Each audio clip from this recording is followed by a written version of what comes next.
Could you provide more details to the House regarding the temporary foreign workers and their plight in this country, and the fact that we have a two-tiered system for workers? They do not have the same rights as landed immigrants or Canadian citizens. Do you think we should be ensuring that they have the same rights in the workplace as Canadian citizens or landed immigrants? Honourable Member for Edmonton Centre.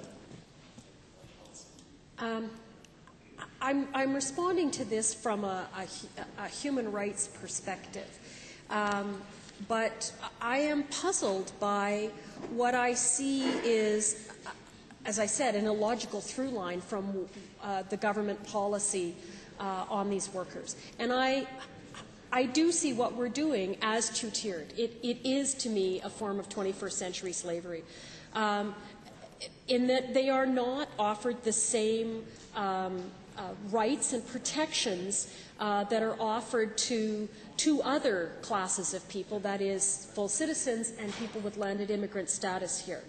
And I'm very uncomfortable as a citizen of this country to not be treating a particular group of people in what I think is a fair way, particularly when things go wrong. When things go right, everybody's happy, right?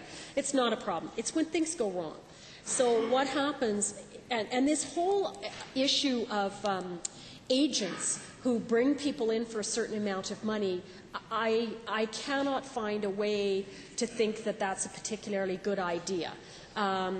Frankly, I think it's preying off of desperate people, and I don't know why we allow it. But you know, this is an entrepreneurial society, and we seem to allow that. So, but I'm more concerned about what kind of protection we offer for people when things go wrong.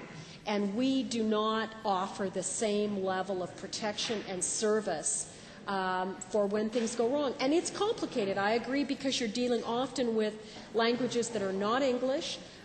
You're dealing with people that may not be aware of the cultural norms or even what's available. But to me, this it strikes me as very un-Canadian. Not fair. And not fair. And I've never been comfortable with this concept. Now, clearly, my family are in the trades. They're all working hard. And the trades are really struggling with that idea, too, because they want to work and they don't understand why, if there's an iron worker out of work in Winnipeg, why can't that iron worker come and fill a job in Alberta? And why isn't there an attempt to do that? At the same time, none of my family would say that we should treat somebody from another country that's brought in to do a job as badly as we're treating the people that are coming under temporary foreign workers when things go wrong. I don't know if that answered your question. Yes.